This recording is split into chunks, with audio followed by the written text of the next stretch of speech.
បាទសួស្តីអ្នកគ្នាបន្តមេរៀន phrase over បន្តទៀតអញ្ចឹងphrase over ទី1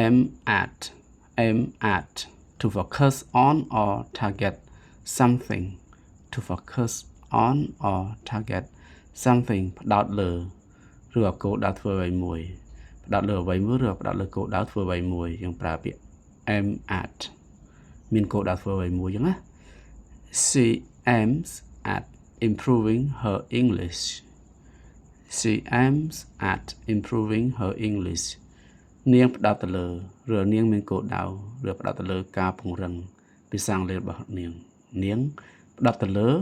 ការពង្រឹងភាសាអង់គ្លេសរបស់នាងអូខេយើង aim at ផ្ដោតទៅលើអ្វីមួយធ្វើអ្វីមួយអូខេ phrase ទី2 allow for to consider or include in planning to consider or include in planning ពិចារណាលើការធ្វើផែនការពិចារណាទៅលើអ្វីមួយដែលមានកម្រងស្រាប់អញ្ចឹងណាខ្ញុំប្រាប់ពី allow for យើងអាន allow អត់ត្រឹមត្រូវទេណាបើអ្នកអរគ្នាធ្លាប់អានពី allow គឺខុសហើយយើងត្រូវតែបានអាន allow អូខេបើយើងអាចអត់មានអ្នកគេប្រាប់គឺយើងអានទម្លាប់អានអញ្ចឹងយើងគឺគួរតែកែប្រែយើងអាន allow for អូខេជាមើលឧទាហរណ៍ we must allow for possible rain when planning the picnic we must allow for possible rain when planning the picnic យើងត្រូវតែពិចារណាថាវាអាចមានភ្លៀងកើតឡើងបាននៅពេលដែលយើងមានកម្រងញ៉ាំអាហារបែបលំហែនៅខាងក្រៅ picnic គឺការញ៉ាំអាហារបែបបោះតង់ញ៉ាំអាហារក្រៅកាទៀលញ៉ាំនៅខាងក្រៅស្រូបយកខ្យល់អាកាសឬក៏សាក់ថ្មជីវិតបែបអញ្ចឹងគេហៅថា picnic ហើយអូខេ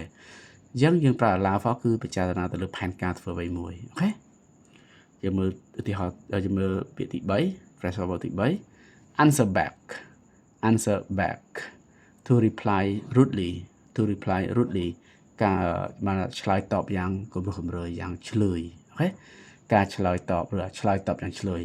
ឆ្លើយតបយ៉ាងឆ្លើយឆ្លើយតបយ៉ាងគំរោះគំរើយឆ្លើយតបមិនសមរម្យយ៉ាង answer back គឺពាក្យហ្នឹងអត់ល្អណា Don't answer back to your teacher Don't answer back to your teacher សូមកុំឆ្លើយគំរោះគំរើយទៅកាន់គ្រូរបស់អ្នកសូមកុំឆ្លើយយ៉ាងឆ្លើយបែបហ្នឹងទៅកាន់គ្រូរបស់អ្នកអូខេយើងមើលឧទាហរណ៍ទី4យើងមើលពាក្យទី4អូខេ phrase over ទី4 answer for to take responsibility for something to take responsibility for something ទទួលខុសត្រូវយើង answer for គឺទទួលខុសត្រូវ he must answer for his mistakes he must answer for his mistakes យើងត្រូវតែគាត់ត្រូវតែ he គាត់ត្រូវតែទទួលខុសត្រូវចំពោះកំហុសរបស់គាត់ his mistake កំហុសរបស់គាត់អូខេចឹងបើយើងអត់រៀន phrase over យើងប្រកាសជាបកប្រែថាឆ្លើយចំពោះណាបើបែរឆ្លើយ answer គឺឆ្លើយហើយ for ចំពោះឆ្លើយចំពោះយើងបកចឹងគឺអត់ត្រូវហ៎គាត់ត្រូវតែឆ្លើយចំពោះកំហុសរបស់គាត់អត់ត្រូវបានវាអត់ត្រូវអត្តន័យវាអត់សមយើងអត់បានរៀនយើងអត់ដឹងតែពេលយើងរៀនយើងដឹងថាអូ answer for គឺទទួលខុសត្រូវ take responsibility for something អូខេតោះយើងមើល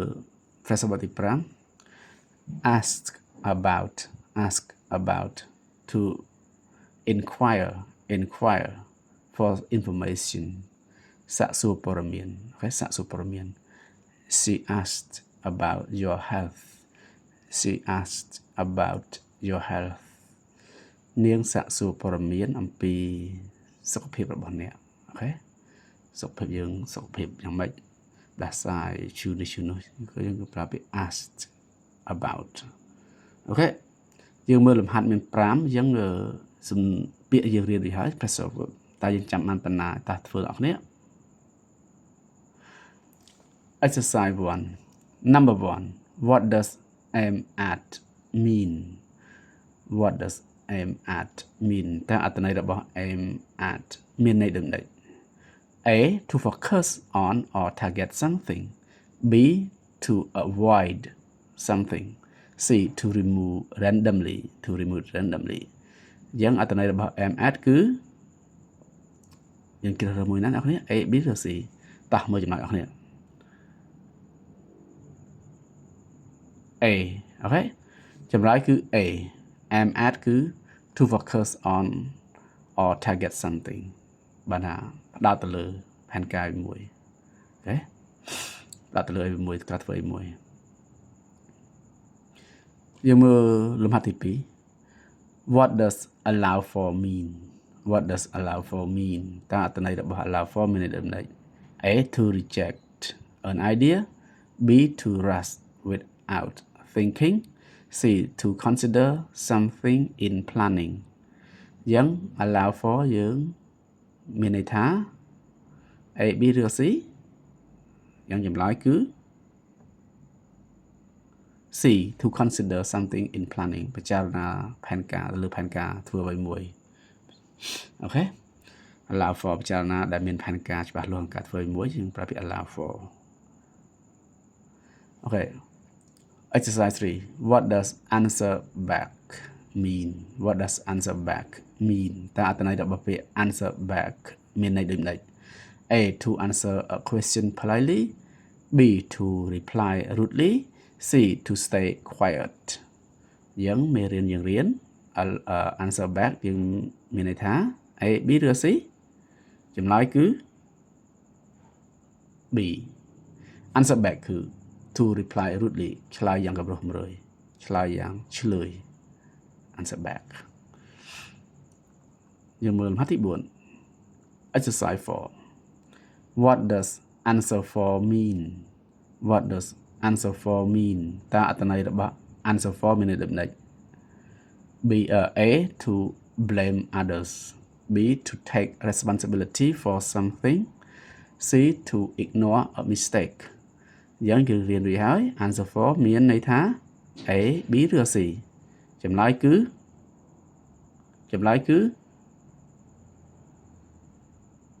B to take responsibility for something ទំនួលខុសត្រូវទៅលើរឿងអ្វីមួយទំនួលខុសត្រូវអូខេយើង answer for ទំនួលខុសត្រូវយើងមើលលំហាត់ទី5 What does ask about mean តើអត្ថន័យរបស់ ask about មានន័យដូចម្ដេច A to stay silent B to ignore a conversation C to ask for details about something យើង ask about មានន័យថា A B ឬ C ចម្លើយត្រឹមត្រូវគឺ C to ask for details about something បាទសាកសួរព័ត៌មានលម្អិតពីអ្វីមួយពីនរណាម្នាក់អញ្ចឹងណាអូខេពីអ្វីមួយយើងមេរៀនយើងចាប់ហើយ phrasal verb ចំនួន5និងអនុវត្តមហាត់ចំនួន5អូខេយើងមេរៀនថ្ងៃក្រោយទៀតក៏ដូចគ្នាអញ្ចឹងដែរបាទអូខេ Thank you so much for